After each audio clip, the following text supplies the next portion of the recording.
A new mini vlog. আজকে মুডটা একটু ভালো আছে কারণ আজকে রাস্তায় জ্যাম কম ছিল এবং আমি মোটামুটি ঠিকঠাক টাইমে বাড়িতে চলে এসেছি। বাট বডি প্রচণ্ড রকমভাবে টায়ার্ড ছিল, আমার এক্সারসাইজ করতে একদমই ভালো লাগছিল না। তো ভাবলাম যে একটা গান চালা একটু ডান্স বান্স করি, কারণ ডান্স করতে আমার খুব ভালো লাগে এবং তারপর যদি মুড চলে আসে তাহলে আমি এক্সারসাইজ করবো। এবং ভাবো এমন মুড হয়ে গেছে কি আমি আজকে কোরের এক্সারসাইজ করেছি আর ঘেমে নেই, আমার অবস্থা একেবারে খারাপ। তো আমি স্নান করতে চলে গেলাম। আচ্ছা, তোমাদের মধ্যে অনেকে জিজ্ঞেস করেছিলে যে আমি কোন চ্যানেল ফলো করি, আমি নেক্সট কোনো ব্লগে দেখিয়ে দেবো।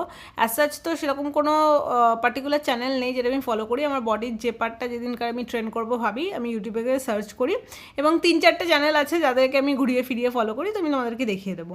ডাবল ডিমের একটা অমলেট করলাম, এটা স্পিনাচ অমলেট। ডিমের অমলেটটা এত বড় হয়েছিল, তার সাথে পনিরের পরাঠা যেটা হেলদিওয়ালা উইদাউট তেলওয়ালা, সেটাকে আমি দইয়ের সাথে খেয়েছি আর ডিনারটা খুবই টেস্টি ছিল। এরপর আমার মধ্যে কি জেগে উঠলো, আমি চলে গেলাম নিচে হাঁটতে। যেতে ইচ্ছা করছিল না, বাট বললাম যে ঠিক আছে চলো যাই, এখন বাড়িতে বসে কী বা করবো, খাওয়ার পর হাঁটা ভালো। বাইরে এসে মুডটা খুব ভালো হয়ে গেল, আমার চুল দেখে বুঝতে পারবে কি হাওয়াটাই না দিচ্ছিল। তারপরে আধা ঘন্টা মতো হাঁটাচলা করে আমি ঘরে আসলাম এবং চুলটাকে এরকম উল্টো দিকে রেখে আমি একটুখানি ম্যাসাজ করে নিলাম।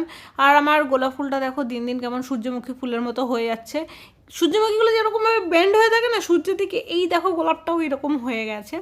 তো যাই হোক, আজকের ব্লগটা এই পর্যন্তই রাখলাম। Thank you so much for watching. Bye, I love you all, see you soon, tata. দেখা হচ্ছে নেক্সট মিনি ব্লগে।